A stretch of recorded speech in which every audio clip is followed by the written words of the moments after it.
오늘 본문 제목을 어찌 그리 좋은고 그렇게 잡았습니다. 우리 교회 개척 말씀이 시편 133편이에요. 그래서 우리 머릿돌에 가보시면은 보라 우리가 하나 되어 함께함이 어찌 그리 선하고 아름다운고 하는 133편 1편이 적혀져 있습니다. 그 줄였어요. 어찌 그리 좋은고. 왜냐 그러면 지금 상황은 이제 66장까지 남은 자들과 이제 멸망하는 자들이 선명하게 나뉘는 그런 자리예요. 그래서 오늘 본문이 끝나고 나서는 양편의 최후 진술이 나옵니다. 이 복잡해서 제가 말씀을 안 드렸지만 이사야서의 시작이 법정 소환이에요. 하늘이여 들으라 땅이여 귀를 기울이라 이 말이 법정에서 증인을 소환하는 거예요.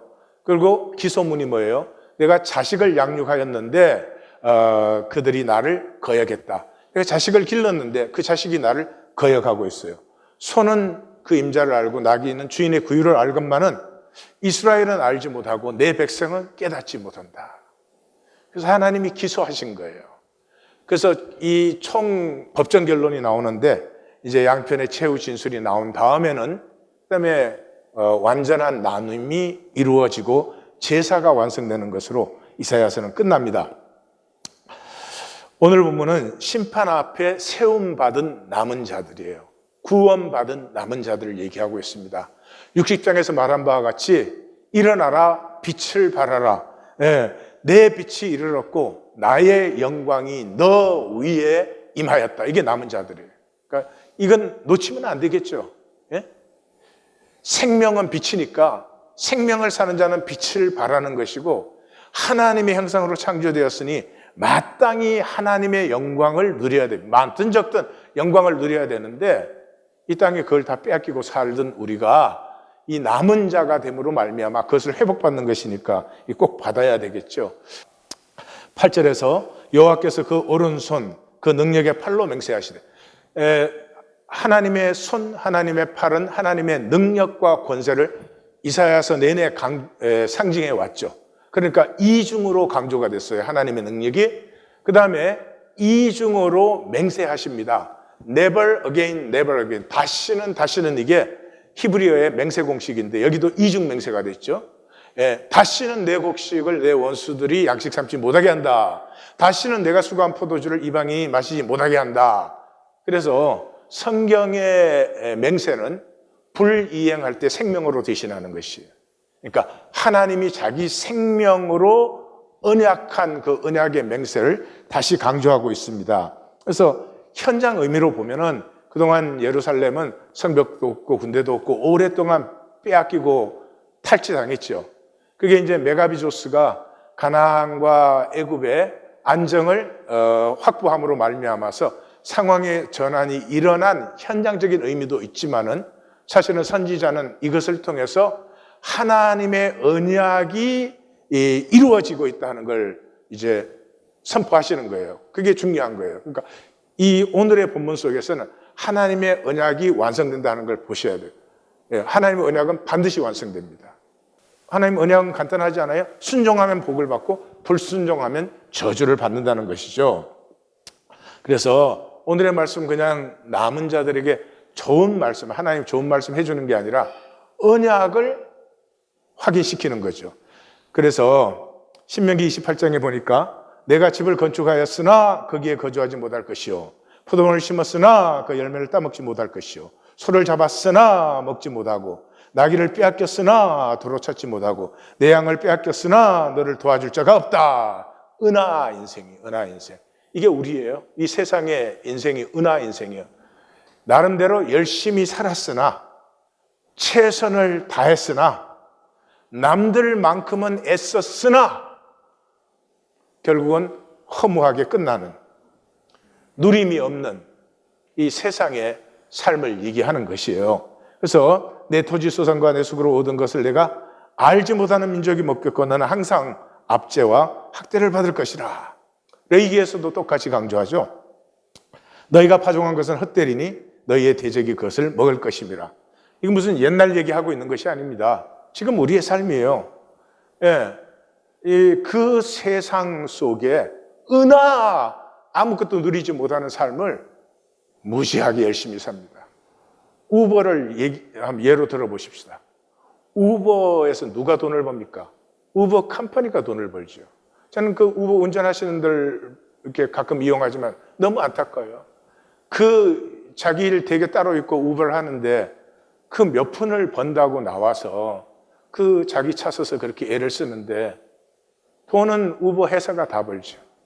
그러나 우버 회사는 또 이제 이게 나라에 비하면 상대가 안 됩니다.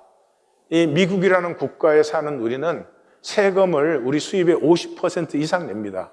예, 수입에서 세금 내죠. 밥 먹을 때 세금 내죠. 옷 살 때 세금 내죠. 다리 지날 때 세금 내죠. 하여튼 예, 세금이 50% 훨씬 넘습니다. 왜 그렇게 많은 세금이 필요해요? 왜냐 그러면 국가를 지켜야 되니까. 왜 지켜? 언제 미국이 러시아하고 싸우려고, 중국하고 싸우려고 미국이 있는 거예요? 같이 살면 좋잖아. 하나님의 언약을 버린 삶은, 세상 정치는 그게 당연한 거예요. 하나님의 언약을 버리고 세상 길로 사는 삶은 은하 인생이다. 그럴 수밖에 없어요. 이 미국의 국방비는 천문학적이에요. 근데 그 천문학적인 국방비는 미국 국가 유지, 미국의 국가라는 이 조직을 유지하는 데 되면 그건 또 아무것도 아니에요. 근데 조직을 유지만 해도 어마어마한 건데 이게 국방비나 국가 조직비는 많으니까 부패가 말로 할 수 없어요. 그러니 미국이 부패가 있으니 제3세계 되겠어요? 안 되지. 그러니 그걸 또 감시하는 조직을 만들어야 돼. 우리가 상식적으로 아는 조직만 10개가 넘어. 무슨 뭐 FBI부터 시작해가지고. 그게 전국적인 조직. 그 조직을 다 유지해야 돼. 그건 누가 돈 낼까요? 대통령과 국회의원들이 내나요? 우리가 냅니다. 우리가. 성경은 기가 막힌 책이에요. 예? 너희가 내 말로 살지 않고 인간 게임으로 살면은 은하 인생이다. 열심히 했으나, 나름대로 노력했으나, 남만큼은 했으나, 결국 끝날 때 보면 누리는 게 아무것도 없어요. 이 저주의 현상을 성경은 정신토록 땀 흘려 수고했으나 가시덤불과 엉겅퀴만 거둔다라고 표현을 하고 있죠. 선지자가 이미 선포했습니다. 너희가 어찌하여 양식이 아닌 것을 위하여 언을 달아주며 배부르지 못하게 할 것을 위하여 수고하느냐? 예레미야 선지자는 이 백성이 두 가지 악을 행했다. 첫째는 생수의 근원이 되는 나를 버렸고, 두 번째는 웅덩이를 팠는데 물을 가두지 못하는 웅덩이다. 이게 오늘 우리의 삶입니다. 우리의 삶의 모습이 이러한 삶입니다. 자, 그러면 왜 이런 은하 인생을 사나? 저주의 현상을 살게 하는 마귀의 기제가 뭡니까? 가슴의 불안이에요. 가슴에 불안을 심었어요. 이 불안한 사람은 만들기 중독이 됩니다. 뭔가를 만들고 손에 움켜쥐고 이걸 내 것이다 해야 되고 이게 나를 지킨다고 생각을 해야 되고 그렇습니다. 그래서 예수님은 이 산상수훈, 예수님의 가르침의 중심이에요. 그 산상수훈의 중심에서 염려하지 말라 합니다. 이거는 심리학적인 석세션이 아니에요. 삶의 존재의 본질을 얘기하고 있어요. 자, 목숨을 위하여 무엇을 먹을까 마실까 입을까? 염려하지 말라. 목숨이 음식보다 몸이 옷보다 중요하지 아니하냐? 공중의 새를 보라. 심지도 거두지도 않고 창고에 모아들이지 않지만은 하늘 아버지가 다 먹이고 기르시지 않느냐? 너희가 어떻게 의복을 위해서 염려하느냐? 들의 백합화를 보라. 길쌈수고 안 해도 솔로몬의 영광이 따라올 수가 없지 않았느냐? 그래서 너희가 염려하여 이르기를 무엇을 먹을까, 무엇을 마실까, 입을까 하지 말라. 우리 사는 거 뭐 합니까? 무엇을 먹을까, 마실까, 입을까? 우리는 약간 거짓을 앞에 딱 붙이죠. 조금 남보다 더 먹으면 먹고 산 것 아닙니까? 어떻게 살았든지 인생 끝날 때는 먹고 산 것이에요. 속지 마십시오. 그것에 인생 바치면 안 됩니다. 생명은, 인간의 생명은 그것보다 훨씬 귀하고 아름다운 것에 드려야 되는 것입니다. 자, 어떻게 하면 이렇게 헛된 만들기를 인간이 하게 하는가 하는 것은 욕심입니다.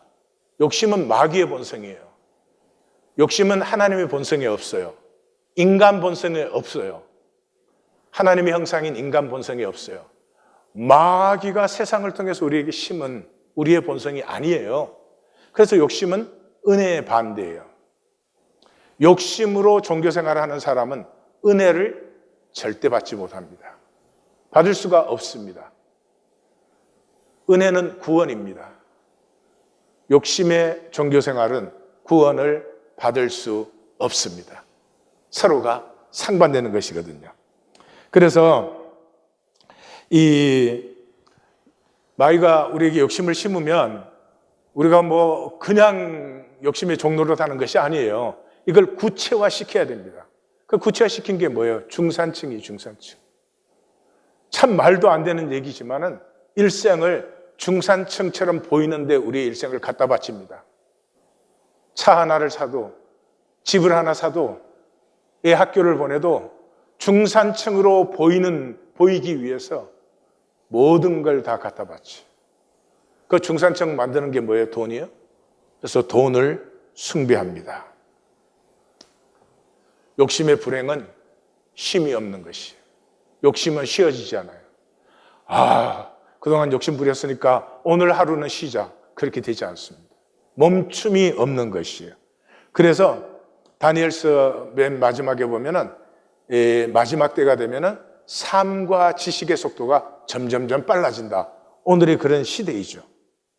그렇기 때문에 멈춤은 굉장한 영적 강력이에요. 내가 욕심으로 종교생활을 하고 있다면 걱정하실 것 하나도 없어요. 오늘 하나님 앞에 자신으로 나가시면 돼요. 반드시 양심의 소리를 들어요. 내 양심의 소리를 내가 억누르는 것은 이 세상에서 가장 어리석은 것이에요. 내가 나를 소멸시킨 다음에 뭐가 있다고? 욕망의 특징은 멈추지 못하는 것이. 그러므로 멈추면 욕망은 기력을 잃어버립니다. 그래서 계시록의 결론이 뭐예요? 짐승과 우상에게 경배한 자들은 그들은 밤낮으로 쉼을 얻지 못해요. 쉼을 얻지 못한다는 말이 뭐예요? 뭐 열심히 한다는 얘기 아니에요. 한알 그대로 그들은 영원히 한알 그대로.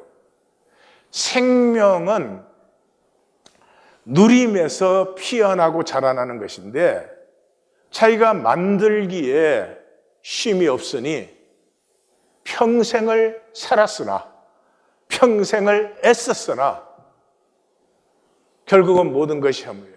헛되면 모든 것이 헛되도다. 다 헛되고 자기 생명은 한알 그대로 있어요. 그런데 주 안에서 죽는 자들은 복이 있도다. 그들이 수고를 거치고 쉰다. 이렇게 돼 있어요. 쉰다는 말은 아무것도 안 한다는 말이에요? 아니에요. 쉴 때가 누릴 때예요. 남편과 아내가 쉴 때 서로를 누림이 시작되죠. 그런 것과 마찬가지예요. 그러므로 수고를 거치고 쉰다는 말은 이 현상의 만들기가 끝나고 생명이 자라고 번성하고 창대해지는 것이죠. 이 욕심으로 하는 종교 생활을 예수님은 굉장히 경고하셨습니다. 그래서 요한복음에는 중심이 8장이라고 할 수 있는데요. 8장에서 예수께서 자기를 믿은 유대인에게, 그러면 여기서 믿은 건 종교적으로 믿은 것이죠. 너희가 내 말에 거하면. 그러니까 이 사람들은 자기들을 종교식으로 예수님을 믿는다고 하는데 말씀을 따르는 자들은 아니에요. 그것이 오늘의 기독교 종교인들이에요. 종교 행위를 해요. 종교 의식에 참여해요. 그러나 말씀을 따르지 않아요. 뭐를 따르죠? 세상 욕심을 따릅니다. 그래서 내 말에 거하면, 내 말을 살면 참으로 내 제자가 된다. 그래서 너희는 너희 아비 마귀에게서 났으니, 종교 생활하는 사람은 마귀의 자식입니다. 왜냐? 종교는 세상이 만들었고 세상 사는 기제입니다. 하나님은 종교 만드신 적이 없고 만드시지도 않고 또 천국에는 종교가 없습니다. 예? 예. 예, 그래서 너희 아비의 욕심대로 너희가 행하려고 해요. 그래서 욕심으로 살아요. 가만 생각해 보면 욕심으로 살 이유가 아무것도 없어요. 모든 사람이 욕심으로 살고 욕심으로 살지 않는다 그러면 사람들은 다 그렇게 생각하면 그게 가능해? 욕심으로 안 사는 게 가능해? 욕심으로 사는 게 불가능한 일이에요. 생각을 해보세요. 우리 중에 욕심으로 살고 싶은 사람 있으세요? 우리 중에 원균을 존경하고 이순신 장군을 그 이상한 사람이네, 왜 그런 삶을 살았을까? 이런 사람 있어요, 없어요? 욕심으로 사는 것 아무도 원하지 않습니다. 그래서 그는 처음부터 살인한 자예요. 살인이 뭐예요? 성경의 죽음은 단절이죠. 우리를 하나님으로부터 단절시켰습니다. 생명으로부터 단절되었기 때문에 욕심을 부리고 욕심을 부리는 만큼 무기력해요. 왜냐하면 욕심 부린 대로 다 되면 괜찮죠. 근데 욕심 부리는 건 되지 않아요. 예, 되는 것 같이 보일지 자기가 자기를 속이지만 결국은 은하의 인생이니까 아무것도 되지 않아요. 그래서 욕심의 사람은 무기력합니다. 말씀과 언약의 사람은 기가 살아있습니다. 자신이 떳떳하고 자기 인생에 대한 가치를 느끼지만 욕심으로 사는 사람은 숨기기에 급급해요. 욕심으로 안 사는 척하면서 욕심밖에 없죠. 진리가 그 속에 없으므로 진리에 쓰지 못하고 거짓말을 할 때마다 제 것으로 말하나니 실제와 진실이 전혀 없습니다. 나는 내 삶은 실제와 진실이 있는 거야. 나는 예수를 주로 고백하는데 나는 예수의 실제가, 예수의 생명이 과연 내 안에 역사하고 있는 것인가? 이 기독교는 참으로 웃기는 게 거듭남는데 세상 사람과 목적과 방식이 똑같아요. 목적이 잘 사는 거예요. 물질적으로. 방식은 욕심 부리는 거예요. 근데 그거 어떻게 거듭났어요? 왜 종교는 그렇게 거짓말할 수 있죠? 실제와 진실이 전혀 없기 때문에. 그것은 이 거짓말쟁이요 거짓의 아비는 마귀를 따랐기 때문이에요. 마귀가 어떻든 간에 우리에게 안타까운 것은 그것이에요. 종교의 거짓은 은혜까지 속여버려요. 이렇게 해요. 나는 부족하기 때문에 오직 은혜로 구원받는다 이래요. 맞는 말 같죠? 새빨간 거짓말입니다. 나는 부족하기 때문에 은혜 받은 사람은 어떻게 될까요? 가슴이 깨어지죠. 돌아온 탕자의 가슴이 어떨까요? 아버지만 봐도 눈물이 날 것입니다. 그동안 아버지의 속을 상하게 한 것을 생각합니다. 근데 멀쩡하게 내가 부족하기 때문에 하나님이 은혜를 주셔야만 돼. 그래서 내가 지금 이렇게 거짓으로 사는 것은 마치 하나님이 역사하지 않았기 때문에 나는 할 수 없이 이렇게 사는 것처럼 그런 새빨간 거짓말을 하죠. 성도님들 스스로 한 번만 물어보세요. 내 거짓으로 내가 하나님과 교통되는가? 한 번만 스스로 물어보세요. 거짓으로 하나님과 교통이 됩니까? 네. 그럼 또 하나만 더 물어보세요. 내 거짓으로 하나님의 구원을 받을 수 있습니까? 이게 종교가 하는 거거든요. 거짓으로도 하나님과 통하고 거짓으로 구원을 받는다는. 그러나 그게 말이 되느냐 이 말이죠. 속을 필요가 전혀 없는 것에 우리가 속아가지고 우리의 인생을 은하의 인생으로 만들어버렸어요. 이 남은 자들에게는 이제는 오직 추수한 자가 먹고 추수한 자가 먹으니까 의가 실현된 거죠. 그래서 나 여호와를 찬송할 것이며 의가 이루어졌으니까 이 쉐마가 가슴에, 하나님의 말씀이 가슴에 있어서 찬송이 피어나는 것이죠. 그래서 여호와를 찬송하는 그 가슴은 무엇입니까? 내 성소뜰에서 한가족으로 잔치를 하는 것이에요. 다시 말씀드려요. 의가 실현된 그 가슴은 하나님의 말씀이 가슴에 품어져 있고, 하나님의 가슴을 받은 사람들은 하나님 앞에 한 가족으로 모여서 기뻐하고 즐거워하는 것이에요. 그래서 이 성소들에서 같이 먹는다는 것은 11조의 약속이 이루어진 것이에요. 11조의 약속이 여러 군데이지만 대표적인 게 신명기 12, 14, 16장이에요. 거기에 보면 12장에 너희 곡식과 포도주와 기름의 11조와 내 소와 양이 처음 난 것, 또 소원을 갚는 예물, 낙한 예물, 거제물은 내 각 성에서 먹지 말라. 어디서? 오직 내 하나님 여호와께서 택하실 곳.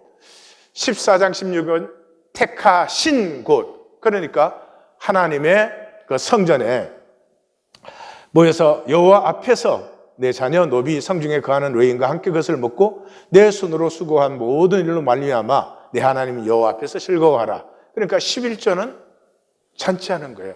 함께 모여서 잔치하는 거예요. 그러니까 11조를 들여서 그 풍성한 잔치에는 객과 노예까지도 다 참여하는 것이에요. 그렇게 나눌 때 뭐가 생겨요? 우리는 같이 살아가. 이 사람은 종이라는 현상 속에 포지션이 다를 뿐이지 먹고 마시고 살아가는 데서는 우리와 똑같은 한 생명이다 것이죠. 그래서 11조는 생명은 물질 나눔이에요.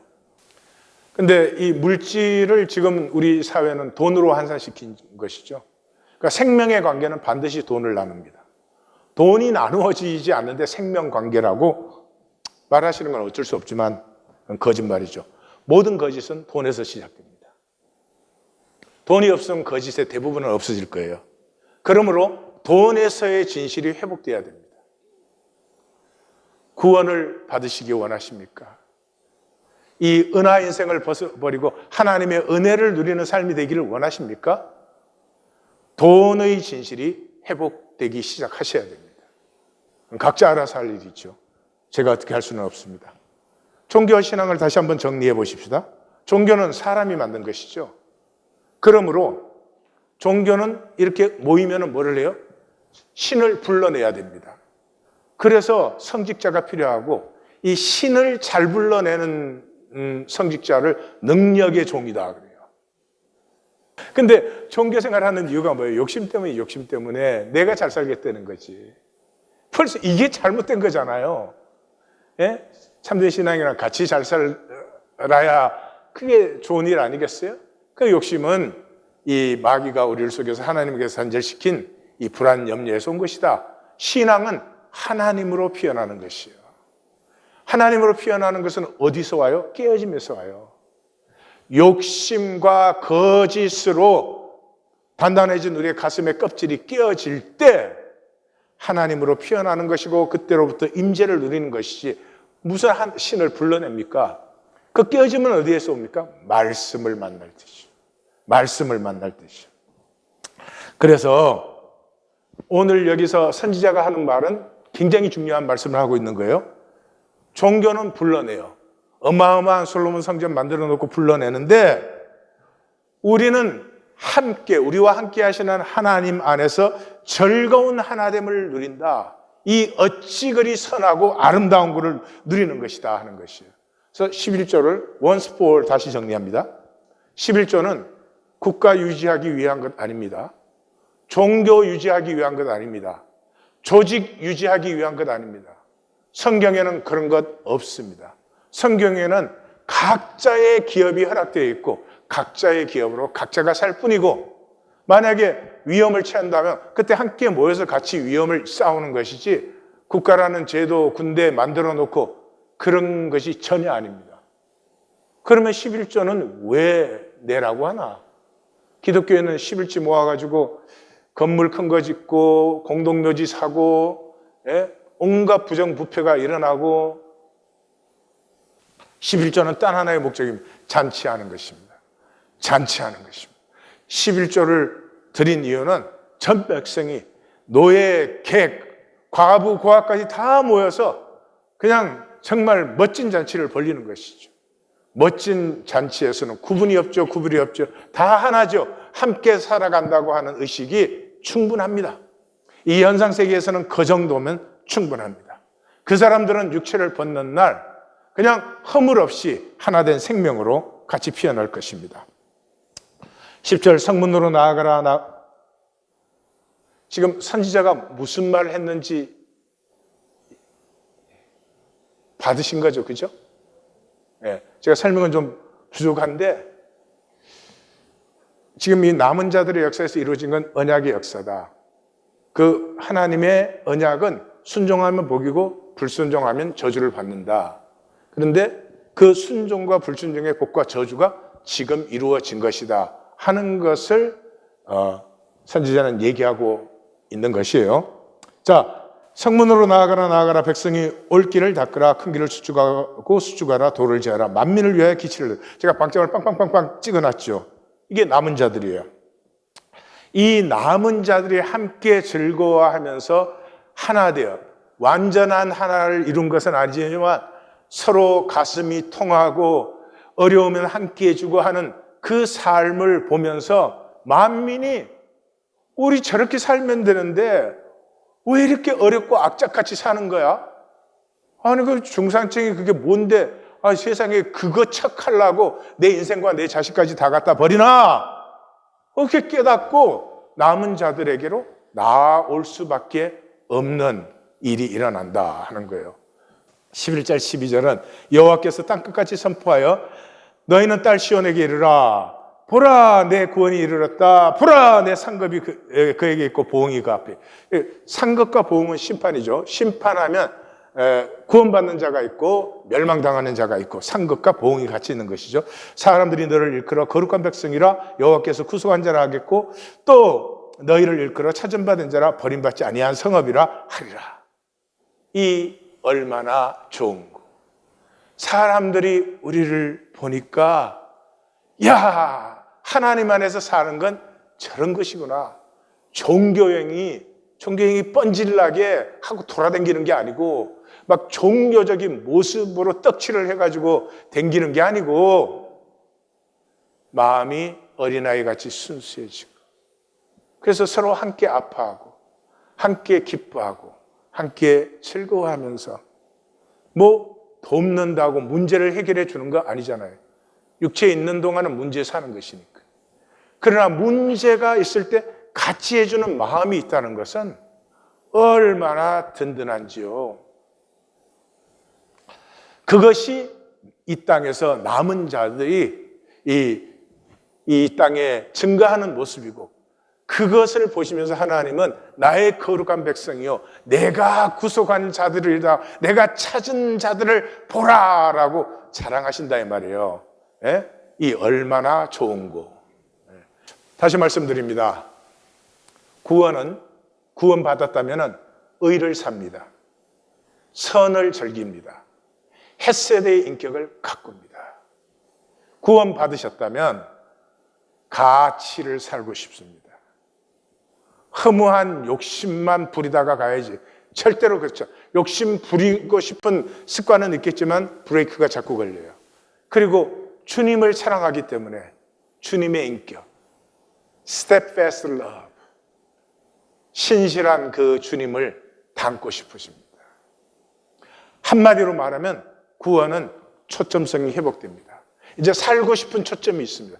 다하여 다파라가 생기는 것이고 욕심은 정반대예요. 욕심은 뭐 좋다는 건 다 가지고 싶고 좋은 말은 자기가 다 들어야 되고 그러는 것이죠. 63장에 들어가서 1절에서 6절은 심판 얘기죠. 현상계는 완전히 파멸됩니다.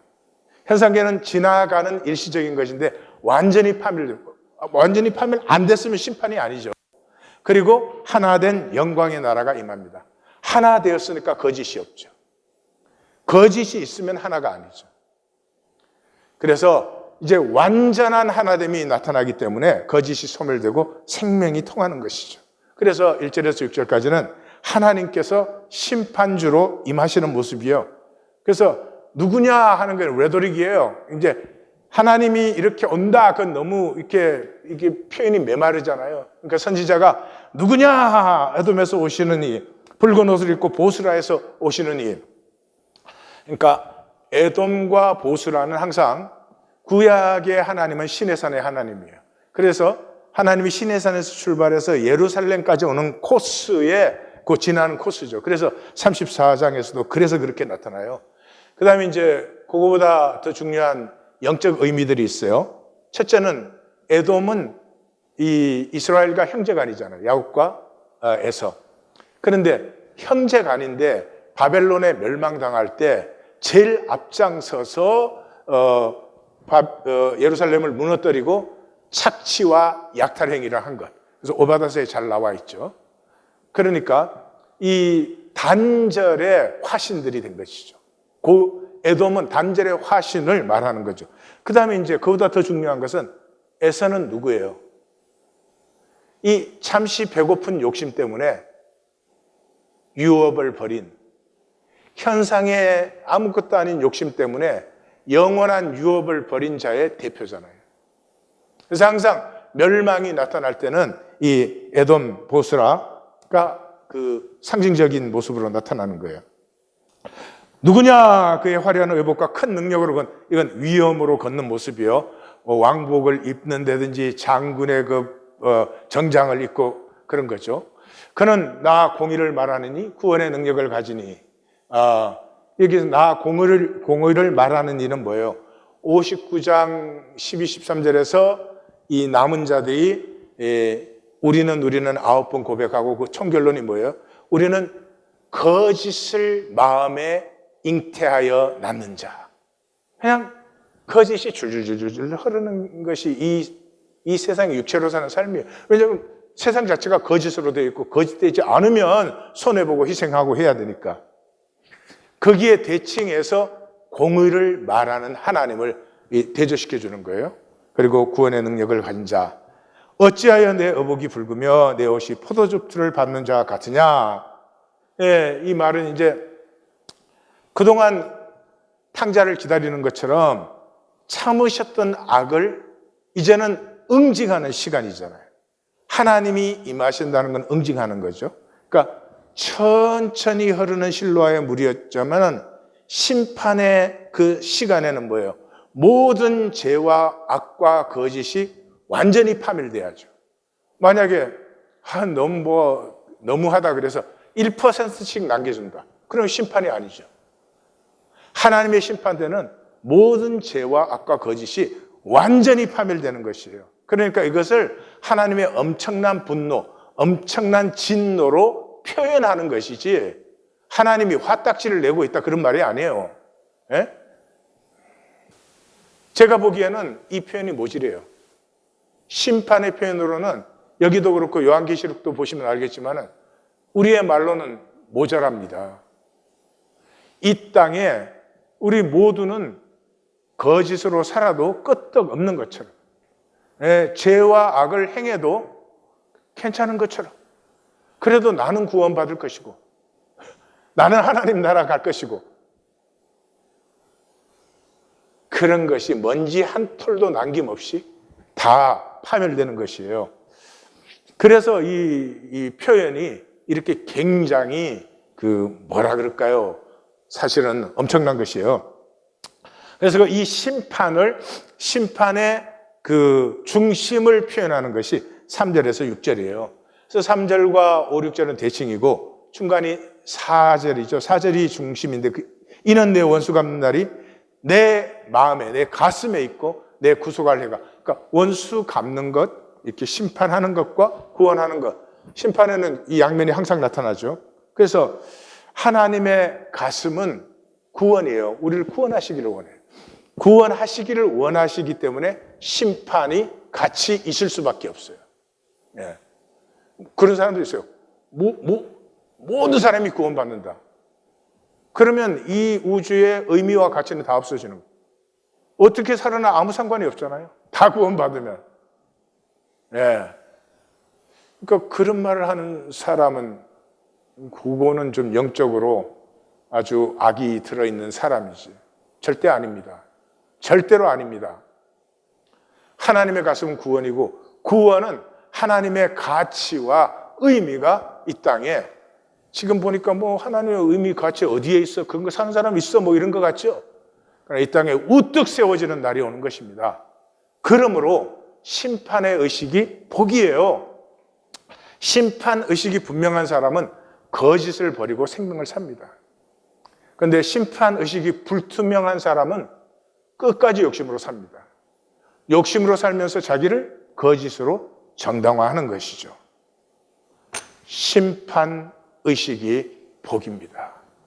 심판이 선명한 만큼 신앙과 하나님과의 관계가 선명해지는 것이에요. 그리고 그 앞뒤로는 무슨 말 하는 거예요?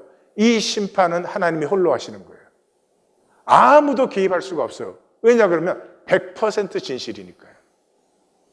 인간이 도우면 인간은 100% 진실이 없잖아요. 그러니까 만약에 인간의 도움이 들어온다면 이 심판은 파이널 저지먼트가 완전한 심판이 절대로 될 수가 없어요. 그래서 하나님이 홀로 하시고 하나님만이 이 심판을 이룰 수 있는 분이다. 내 노함으로 내 부원함으로 만민을 짓밟는다 이러는 것이 이 심판의 엄중함을 우리에게 이렇게 만나게 해주는 것이지 하나님이 얼마나 화가 났는지 그런 얘기를 하시는 것은 아니다 이 말이죠.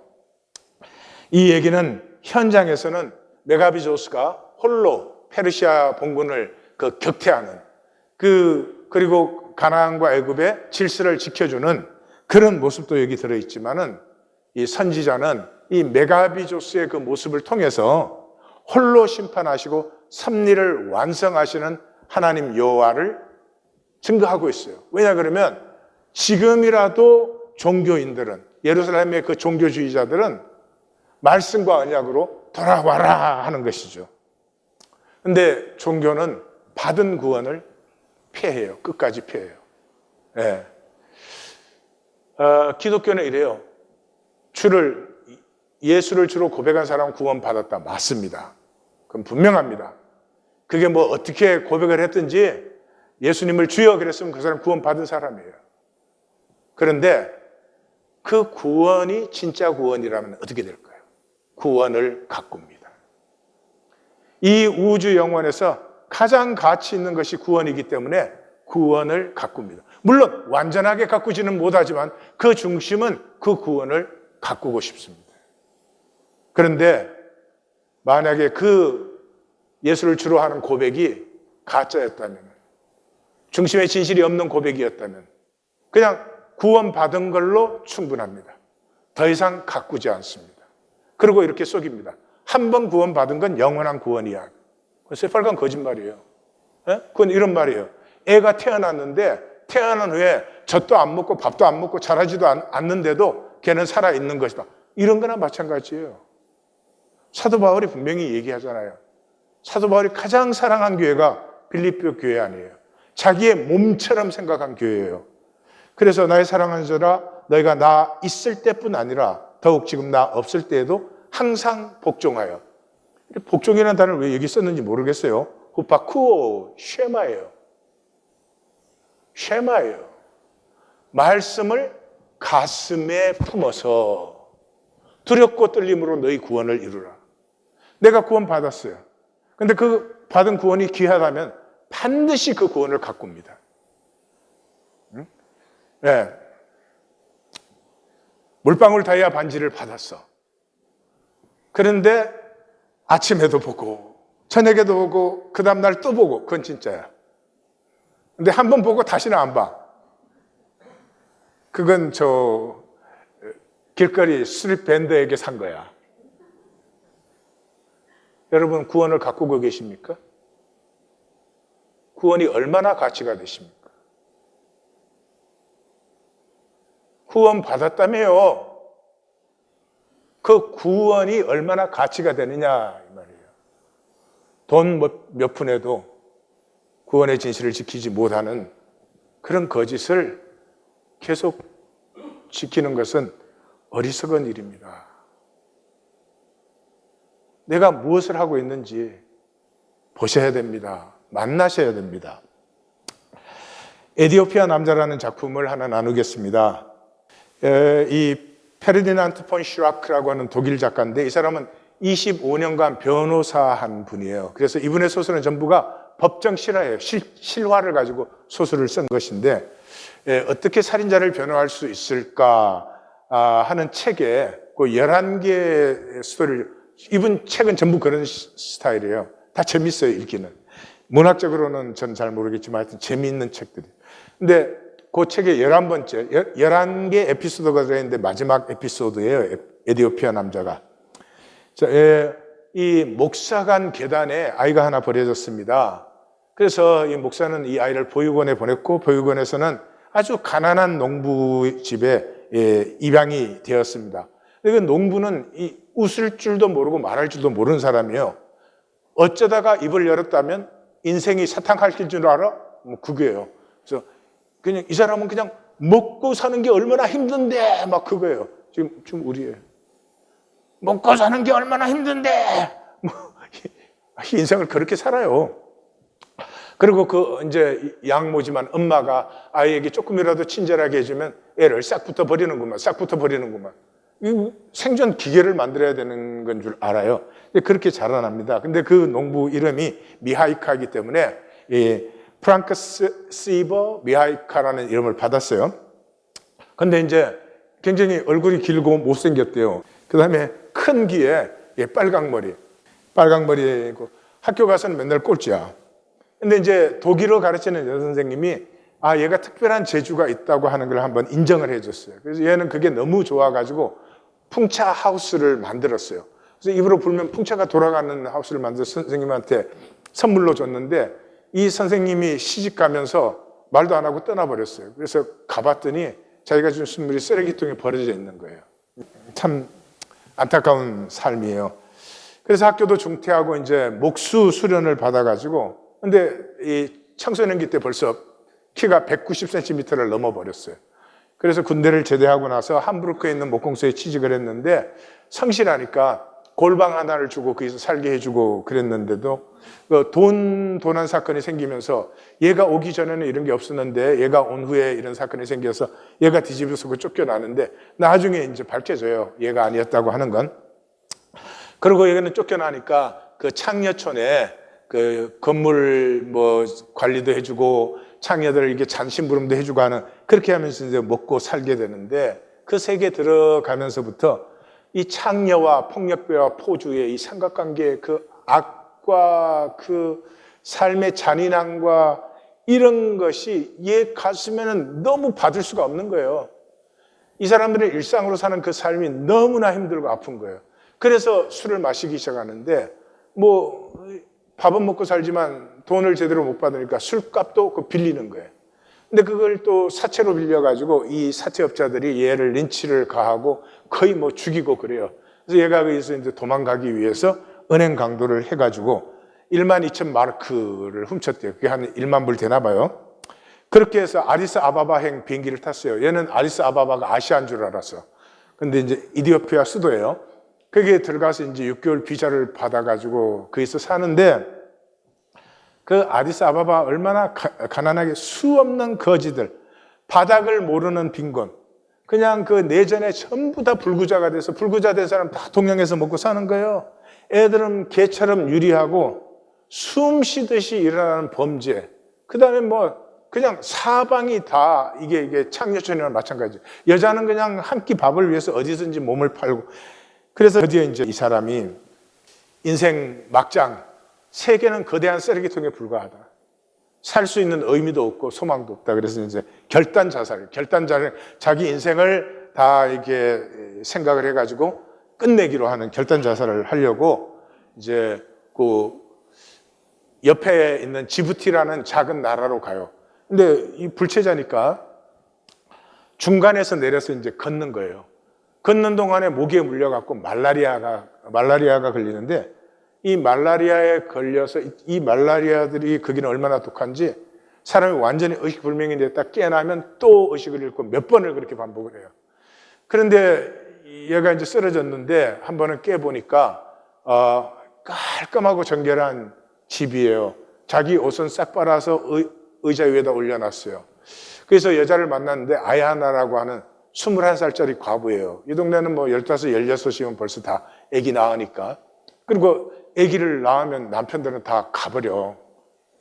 그래가지고 아야나의 아주 정말 간절한 간호로 살아납니다. 그 사이에 두 사람은 사랑하게 되고 그 언어도 배우고 그래요. 근데 여기 이제 커피 농장인데 너무너무 가난하게 살아요. 근데 보니까 이유가 뭐냐 그러면 이 유통구조의 제일 말단이에요. 그러니까 돈은 위에서 다 먹고 이 사람들에게는 농사 짓는 돈도 제대로 안 오는 거예요. 그래서 이 사람이 독일에서 그래도 왔으니까 이 생두를 말리는 과정, 또 건조장을 만들어서 함께 하는 거, 그 다음에 이제 이 장사꾼들에게 넘기는 게 아니라 그 가공업자에게 추록으로 싣고 가서 직접 넘기니까 돈을 9배를 받아요. 9배. 그 상인한테 받던 돈에. 그러니까 그 9배로 받은 것을 그 동네 사람들하고 똑같이 나누어요. 그러고는 이 발전기, 중고 발전기를 하나 구해가지고 이 생두를 전에는 마을 옆에 깨끗한 물이 흐르는데 그 생두를 그 물에 불린 다음에 12시간 안에 그 껍질을 벗겨서 하니까 이 커피가 상품이 되는 거예요. 그래서 갖다 줬더니 돈을 보통 그 가격의 3배를 받아요. 그래서 이 마을이 전 세계에서 가장 그 귀한 생두를 생산해내는 그런 마을이 돼요. 그리고 그 농장에서 마을까지 맨날 등짐져서 내리는데 그게 케이블카를 설치해요. 그 중간 지지대에 세우는데 2번이나 실패를 하지만 하여튼 케이블카를 만들고 이렇게 해가지고 마을은 굉장히 뭐 부유한 건 아니지만 먹고 살기에 넉넉한 마을이 됩니다. 그래서 그 이익을 각 가정에 나누고 공동체로도 나누고 해서 그 공동체로 나눈 것은 이제 학교도 만들고 진료소도 세우고 또 의사를 데리고 와서 그 의사와 굉장히 가까운 친구가 됩니다. 그 의사 역시 이런 그 가난한 지역의 사람들을 돌보는 그런 것이 평생의 사명인 사람이에요. 그리고 촌장처럼 되어버렸어요. 가까운 마을들, 그 사람들도 다 그 커피 농장이 그렇게 가난했었는데 이게 추락이 생기면서 그 사람들의 그 생두도 이 사람들이 트럭으로 실어다가 이렇게 팔아주면은 생두값을 3배를 받는 거예요. 그러니까 이 마을 전체, 그 지역 전체 촌장처럼 돼요. 그러니까 이제 가버먼트에서 아니 저 백인 녀석이 자 흑인 말해서 저게 뭐 하는 거야. 그래서 데려다가 조사를 했더니 이 독일 여권을 가지고 있는데 그 옛날에 다 이제 끝났고 그 함부르크에 연락했더니 이 은행 강도야. 그래서 그 자리에서 체포해가지고 독일로 잡혀가서 5년 징역을 삽니다. 근데 마을의 그 아내와 딸에게 거기는 주소도 없어요. 편지도 할 수 없어. 전화도 없어. 이 사람들은 이 사람이 잡혀가가지고 살았는지 죽었는지도 모르고 징역 생활을 하는데 이제 3년 징역을 살고 나서 하도 착실하니까 감시 없이 외출을 나갔어요. 근데 이 사람 머리에는 내 빨리 아내랑 딸이랑 그 마을로 돌아가야 된다는 생각밖에 없어요. 근데 비행기표가 있어요. 여권이 있어요. 그러니까 3일을 잠도 못 자고 밥도 못 먹고 그러고 막 헤매고 댕긴 거예요.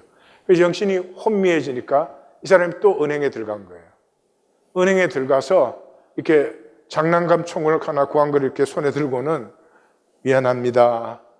죄송합니다. 돈을 좀 주셔야 되겠습니다. 이러니까 그 은행에서는 이제 은행 강도용 돈이 있어요. 그러면 은행 강도가 들어왔을 때 딴짓하면은 사고가 날 수 있으니까 그 은행 강도용 돈을 이렇게 줘요.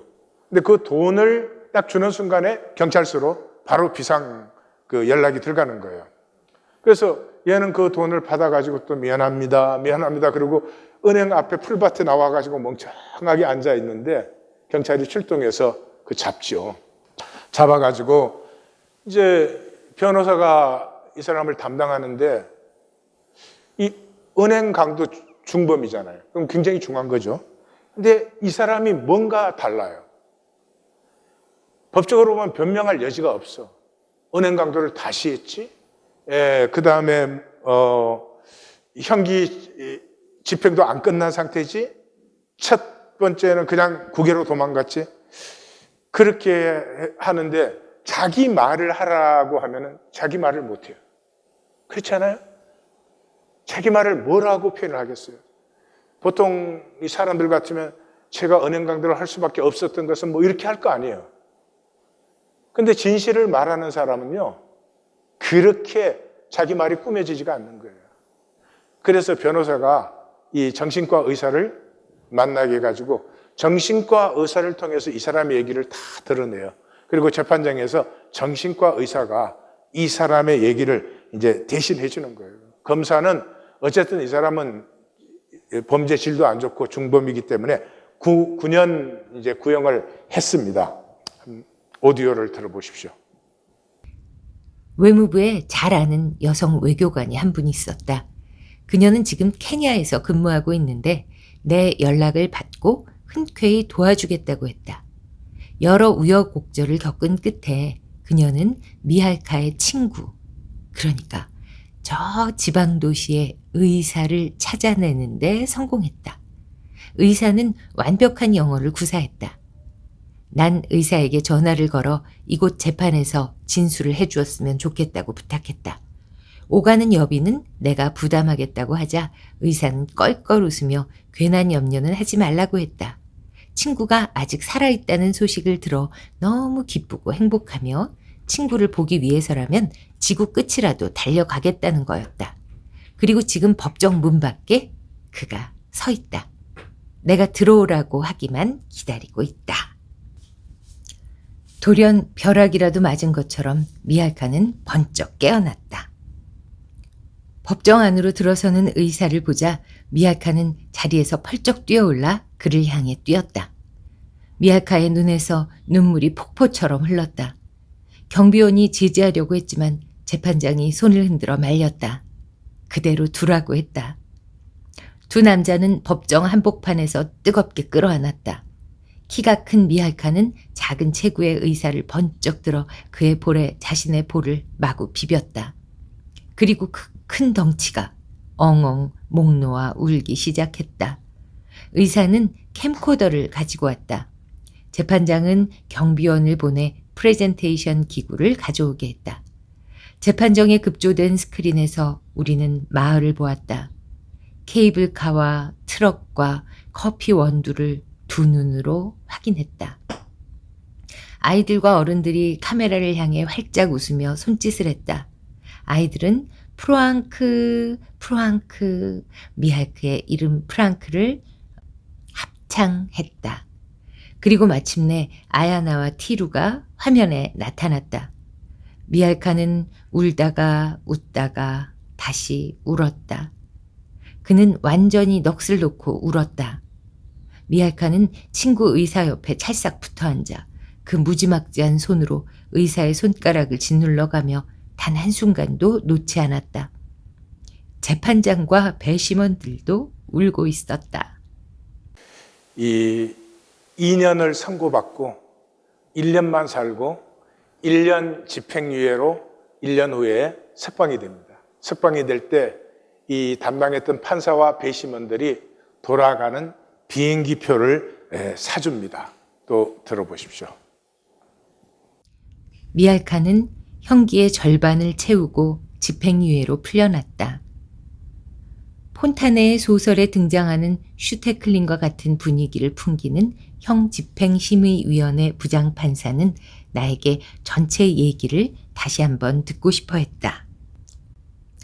다 듣고 난 판사는 아련한 눈빛으로 야, 그거 멋진데 하며 석방 명령서에 직인을 쾅 찍었다.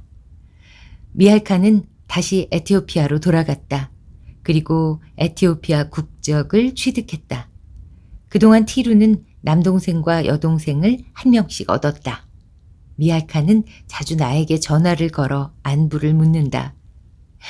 그는 행복하다는 말을 입에 달고 산다. 세상 법원에서도 우리가 산 것이 나타났습니다. 에르간.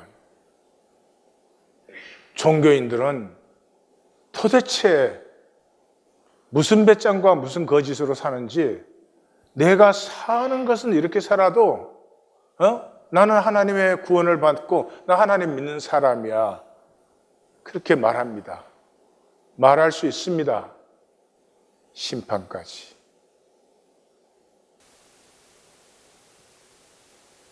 생명은 그냥 살면